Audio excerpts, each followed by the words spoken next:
TV पे आपका इस्तकबाल है। आइए देखते हैं आज की खास खबर। बैरिस्टर असदुद्दीन अवैसी के हाथों हल्का चारमीनार में 15 करोड़ कामों का इफ्तिताह। तकरीबन 4 घंटे तक मुसलसिल पैदल दौरा, आवाम से मुलाकात, मसाइल से वाक़फ़ियत, जगह जगह गुलपोशी और चलपोशी और इस्तकबाल। बैरिस्टर असदुद्दीन अवैसी सदर कुल हिंद मजलिस इत्तेहादुल मुस्लिमीन व अरकान पार्लियामेंट हैदराबाद के हाथों आज हल्का चारमीनार के बल्दियाई डिवीजन डबिलपुरा, पत्थरगट्टी और मुगलपुर में 15 करोड़ रुपए से ज़ायद तरक्की कामों का इफ्तिताह अमल में आया।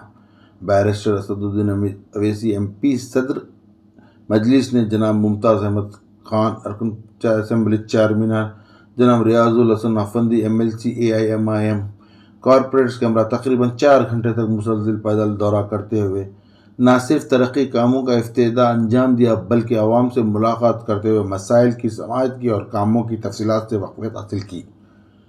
बैरिस्टर अवैसी की आमद पर इब्तिदाई मजलिस और मुकामी अवाम की जानिब से इनका शानदार खैर मक़दम किया गया। जगह जगह इनका इस्तकबाल करते हुए गुलपोशी शालपोशी की गई। अक्सर मुकामात पर ख़वातीन ने भी सदर मजलिस की गुलपोशी की। बाद मुकामात पर छतों से फूल निछावर किए गए और मजलिस के इंतखाबी निशान पतंगों को भी हवाओं में छोड़ा गया। बैरिस्टर अवैसी ने तकरीबन 1:45 से नूर खां बाज़ार चमन के पास से अपने दौरे का आगाज़ किया। उन्होंने नूर खां बाज़ार के इलाकों के अलावा बालसट्टी खेत, हजरत अब्बास का ज़ख़ीरा, आपके पास, डबिलपुरा दरवाज़ा, पुरानी हवेली, DCP ऑफिस, छत्ता बाज़ार, दीवान दौड़ी, जोबली पोस्ट ऑफिस से दौरा करते हुए मंडी मिरालम में कामों का इफ्तिताह किया। पंजे शाह में अरवान होटल के पास इफ्तिताह किया। पंजे शाह से एतबार चौक चौराहा, मंडी मिरालम मेन रोड, जहरा नगर के बाद मुगलपुर में अल्फा हॉस्पिटल, बीबी बाज़ार चौराहा के पास, बाद वाल्टा होटल, इशरत महल रोड, प्रिंसेस असरा हॉस्पिटल के करीबी हिस्से का दौरा करने के बाद हरी बोली चौराहा, मीर का देरा, सुल्तान शाही पहुँचकर इफ्तिताही तकारीब में शिरकत की और मस्जिद शुक्र सुल्तान शाही में नमाज असर अदा की। जिसके बाद उन्होंने सुल्तान शाही के इलाकों का दौरा करते हुए मुगलपुरा पुलिस स्टेशन के रूबरू इलाकों में कामों का इफ्तिताह किया। मगरिब से कबल ये दौरा का अख्ताम को पहुंचा। जनाब बैरिस्टर असदुद्दीन अवैसी ने अपने दौरे के दौरान डॉक्टर निसार हुसैन हैदर आगा सदर शिया मजलिस उलमा ज़ाकिरीन से भी मुलाकात की। इब्तिदा में मजलिस की जानिब से बैरिस्टर अवैसी की जगह जगह तहनीत पेश की गई और आतिशबाजी भी की गई। इस दौरे में मजलिसी कॉरपोरेटर डबिलपुरा जनाब अलमदर वालाजई, कॉरपोरेटर पत्थरगट्टी जनाब सैयद सोहेल कादिर, कॉरपोरेटर मुगलपुरा मोहतरमा नसरीन सुल्ताना, कॉरपोरेटर शाली बंडा मुस्तफ़ा अली मुजफ्फर, इंचार्ज घासी बाज़ार जनाब साहिल, साबिक़ कॉरपोरेटर मोहसिन बिलाला, तलावत हुसैन जाफरी, MA बासित के अलावा कॉरपोरेटर रेन बाज़ार मोहम्मद अब्दुल वासे और शहरियार वाला जाई इब्तिदाई मजलिस के सदर और मुतमिन सरगर्म कारकुन महल मजलिस मुकामी अवाम की हसीर तादाद थी। ये क्या है? जायदाद के झगड़े में भाई को मारते, जायदाद के झगड़े में भाई को मारते। तुम क्या लेके जाते जमीन को? खबर में वही जमीन जिसका तुम हिस्सा मार रहे हो, हशर के मैदान में तुम्हारे गले में शोले का एक आग बनकर रहेगी। हक मत मारो, हकदार को हक दे दो। भाई बहन का कत्ल कर दिए, कुछ हुआ कि चाकू निकाल के, और पुलिस भी क्या कर रही नहीं मालूम। पुलिस को इनके खिलाफ सख्त एक्शन लेने की जरूरत है, जो आए दिन ये चाकू तलवार निकाल रहे हैं। बल्कि मैं कमिश्नर ऑफ पुलिस से अपील कर रहा हूं कि आप एक स्पेशल विंग बनाइए कि जहां कहीं भी जो कोई चाकू निकालकर किसी को डराता है या मारता है, वो स्पेशल विंग का काम होना कि उसकी बेल नहीं होना, उसको सजा मिलना, केस चलाए पिछड़ना उसके। एक तमाशा बना के रख दिए। कुछ हुआ क्या? मैं, अरे तू कौन है? कौन रे भाई? तू तुरुमची होगा, बालखा होगा, किधर का होगा? मगर हर कोई बना हुआ है मेरे जाए, उनको गोली, उनको चाकू मारेंगे, इनको ये करेंगे। क्या क्या रुसवाई है ये? घर तोड़ दिए जा रहे हैं। मध्य प्रदेश में एक मुसलमान बच्चा अपने क्लासमेट से बात किया, कॉलेज की बच्ची से, रोड पे पीटे उसको, रोड पे मार रहे उसको। तुमको नहीं दिख रहा वो घरें तोड़े जा रहे हैं, आपको नहीं दिख रहा वो गुलबर्गा के रेलवे स्टेशन का रंग मिटा दिया गया, आपको नहीं दिख रहा? क्या तुम आफत तुम्हारे घर पे आके दस्तक देगी जब तुम जागोगे? अरे नहीं, मुत्तहिद हो जाओ। अरे जब आफत तुम्हारे घर के दरवाजे पर आ जाएगी, जब देर हो जाएगी, याद रखो मेरी इस बात को। मैं पूरे मुल्क में देख रहा हूं हालात क्या हैं, और सबसे बड़ी वजह यह है कि मुत्तहिद नहीं है। कोई इसको ये मसलक में, कोई वही मसलक में, कोई इनके पीछे, कोई उनके पीछे, फिर क्या होगा? दुश्मन तो आपको एक समझ रहा है, याद रखो। दुश्मन तो आपको एक ही समझ रहा है, मगर आप अपने आप को एक नहीं समझ रहे। मैं इनके पीछे, मैं उनके पीछे, अरे वो तुम्हारे पीछे लगा है। ये जो हिंदुत्व की आइडियोलॉजी के लोग हैं, वो आपकी तहजीब को, आपके तमद्दुन को, आपके कहेंगे। अरे बीजेपी के लोगों को हम बोलना चाह रहे हैं, ये बात करे कि मंजलिस मंजलिस मत पुकारो।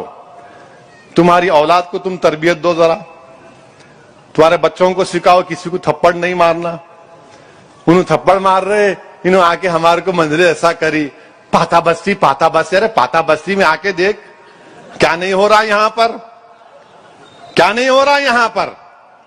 नहीं वो ऐसा ये ऐसा कुछ नहीं है। अच्छा, ये सिकंदराबाद रेलवे स्टेशन को तो बना दिए, वजीर आजम साहब नामपल्ली का क्या होगा, काचीगुड़ा रेलवे स्टेशन का क्या होगा? इसका भी तो करना चाहिए ना आपको। कुछ तो बड़ी बड़ी बातें बीजेपी करती है, हर तकरीर में एक बात बल्कि 2-3 मिनट से ज्यादा मंजलिस का जिक्र करते हैं कि मंजलिस की वजह से ये होता है, मंजलिस के डर से ऐसा नहीं करते।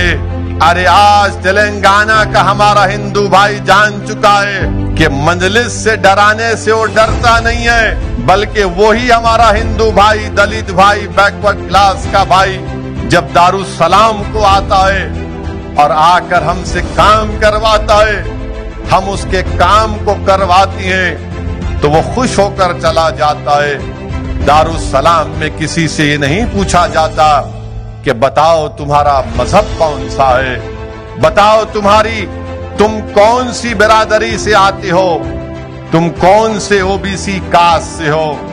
यहां पर जो कोई आता है उसका काम करवाने की कोशिश की जाती है। ये क्या है, जायदाद के झगड़े में भाई को मारते, जायदाद के झगड़े में भाई को मारते। तुम क्या लेके जाते जमीन को खबर में? वही जमीन जिसका तुम हिस्सा मार रहे हो, हशर के मैदान में तुम्हारे गले में शोले का एक आग बनकर रहेगी। हक मत मारो, हकदार को हक दे दो। भाई बहन का कत्ल कर दिए, कुछ हुआ कि चाकू निकाल के, और पुलिस भी क्या कर रही नहीं मालूम। पुलिस को इनके खिलाफ सख्त एक्शन लेने की जरूरत है, जो आए दिन ये चाकू तलवार निकाल रहे हैं। बल्कि मैं कमिश्नर ऑफ पुलिस से अपील कर रहा हूं कि आप एक स्पेशल विंग बनाइए कि जहां कहीं भी जो कोई चाकू निकालकर किसी को डराता है या मारता है, वो स्पेशल विंग का काम होना कि उसकी बेल नहीं होना, उसको सजा मिलना, केस चलाए पिछड़ना उसके। एक तमाशा बना के रख दिए। कुछ हुआ क्या भाई? अरे तू कौन है, कौन रे भाई? तू तुरुमची होगा, बालखा होगा, किधर का होगा? मगर हर कोई बना हुआ है, मेरे जाए उनको गोली, उनको चाकू मारेंगे, इनको ये करेंगे। क्या रुसवाई है ये? घर तोड़ दिए जा रहे हैं। मध्य प्रदेश में एक मुसलमान बच्चा अपने क्लासमेट से बात किया, कॉलेज की बच्ची से, रोड पे पीटे उसको, रोड पे मार रहे, रोड पे मार रहे उसको। तुमको नहीं दिख रहा वो? घरें तोड़े जा रहे हैं, आपको नहीं दिख रहा वो? गुलबर्गा के रेलवे स्टेशन का रंग मिटा दिया गया, आपको नहीं दिख रहा? क्या तुम आफत तुम्हारे घर पे आके दस्तक देगी जब तुम जागोगे? अरे नहीं, मुत्तहिद हो जाओ। अरे जब आफत तुम्हारे घर के दरवाजे पर आ जाएगी, जब देर हो जाएगी, याद रखो मेरी इस बात को। मैं पूरे मुल्क में देख रहा हूं हालात क्या हैं, और सबसे बड़ी वजह यह है कि मुत्तहिद नहीं है। कोई इसको ये मसलक में, कोई वही मसलक में, कोई इनके पीछे, कोई उनके पीछे, फिर क्या होगा? दुश्मन तो आपको एक समझ रहा है, याद रखो। दुश्मन तो आपको एक ही समझ रहा है, मगर आप अपने आप को एक नहीं समझ रहे। मैं इनके पीछे, मैं उनके पीछे, अरे वो तुम्हारे पीछे लगा है। ये जो हिंदुत्व की आइडियोलॉजी के लोग हैं, वो आपकी तहजीब को, आपके तमद्दुन को, आपके मीडिया में आया कि बीबीसी का एक इंटरव्यू, एक प्रोग्राम है जो गुजरात के फसादात के ऊपर बीबीसी ने, वो उनका इंटरव्यू है। उस वक्त के गुजरात के मुख्यमंत्री, वजीर आला, जो अब देश के वजीर आजम और प्रधानमंत्री हैं, तो मोदी सरकार ने उस बीबीसी के इंटरव्यू को अंग्रेजों के बनाए हुए कानून के तहत इंडिया में, भारत में, यूट्यूब पर, ट्विटर पर इसको बैन लगा दिया, इसको बैन लगा दिया। चलिए, अब हम वजीर आजम से पूछना चाह रहे हैं, गुजरात में आप नहीं थे मुख्यमंत्री, नहीं थे, मोदी नहीं थे, कोई आया था मार्स से, सैटर्न से आया था, कोई प्लेनेट से आया होगा क्या? हम, आप नहीं थे, आके मार के चला गया। बिल्किस बानो का रेप आपकी सरकार नहीं थी, कोई और था। और फिर वहां पर वो जो कांग्रेस के एक्स एमपी हैं राज्यसभा के, जिनकी जिस्म के 6 टुकड़े करके उनको जला दिया गया, जिसके पास कांग्रेस का एक नेता जाकर नहीं मिला, उनको भी नहीं मारे, वो आसमान से लोग आए थे, आके स्पेसशिप में बैठ के रॉकेट में चले गए। आपकी जिम्मे आप नहीं थे, आप थे ही नहीं। मरने वाले जो भी थे, उनमें से स्पेस से आए, उतरे, ठक ठक ठक ठक काम करे, बैठे, निकल गए। आप नहीं थे, चलिए मान लिया आप नहीं थे। और आपने, बीजेपी ने उसका वो प्रोग्राम को बैन कर दिया। बैन करा ना, पढ़े ना न्यूज, आप लोग पढ़ते ना, बीबीसी का, बोले नहीं नहीं दिखाना, नरेंद्र मोदी के बारे में दिखा रहे आप, गलत है, हम इजाजत नहीं देंगे, हम उसको बैन लगा दिए। मैं वजीर आजम से पूछना चाह रहा हूं और बीजेपी के नेताओं से पूछना चाह रहा हूं, चलिए गुजरात में आपने बीबीसी का इंटरव्यू बंद कर दिया, महात्मा गांधी के कातिल गोडसे के बारे में नरेंद्र मोदी की राय क्या है? गोडसे के बारे में क्या राय है, बताइए हमको। कातिल है ना गांधी का, मानते ना आप लोग, या आप भी थोड़ा डाउट में आ गए? मानते ना? उन्होंने गांधी को गोली मारे, कब मारे? 30 जनवरी को। अब आ रही 30 जनवरी, वो कांग्रेस के नेता बोले 26 जनवरी को मार दिए, कहते क्या बात है प्यारे, हम समझ रहे थे किसी और के कान में फूल है, नहीं मालूम। उन्होंने बोले अच्छा मैं पढ़ा 26, ठीक है, हो पढ़े होंगे, क्या मालूम। बहरहाल 30 जनवरी को गोडसे ने गांधी का कत्ल किया ना, तो भारत का सबसे बड़ा टेररिस्ट कौन हुआ? आजाद हिंदुस्तान का सबसे टेररिस्ट कौन है? तो गोडसे मुर्दाबाद बोलेंगे नहीं बोलेंगे? बोलेंगे ना। अब गोडसे के ऊपर पिक्चर बन रही, गोडसे के ऊपर पिक्चर बन रही, क्या भारत के प्रधानमंत्री गांधी के कातिल की पिक्चर को बैन करेंगे या जनता को बोलेंगे जाके देखो? पिक्चर बन रही गोडसे के ऊपर, नाथूराम गोडसे के ऊपर पिक्चर बन रही है। और उसमें ये मैं खुद देखा हूं आने से पहले, उन्होंने बोल रहे कि गोडसे गांधी को क्यों मारा। तो भारत के प्रधानमंत्री, वजीर आजम और बीजेपी से हम पूछ रहे हैं कि आपके बारे में बीबीसी को दिखाया तो बड़ी तकलीफ लगी, मिर्ची लगी, बैन, और गांधी को मारने वाले का पिक्चर भारत में रिलीज होगा या बैन होगा, हम पूछना चाह रहे बीजेपी से। आप तो बोलेंगे, उन्होंने क्या बोलेंगे नहीं मालूम ना, टैक्स भी माफ। अच्छा, आप मैटनी शो देखने के कायल नजर आ रहे मेरे को। बहरहाल पिक्चर के ऊपर बैन करेंगी नहीं करेंगी, हम बीजेपी से चैलेंज कर रहे हैं, पूछ रहे हैं, आप गोडसे के पिक्चर पर बंद कराओ। चलो, नरेंद्र मोदी महात्मा गांधी से बड़े नहीं।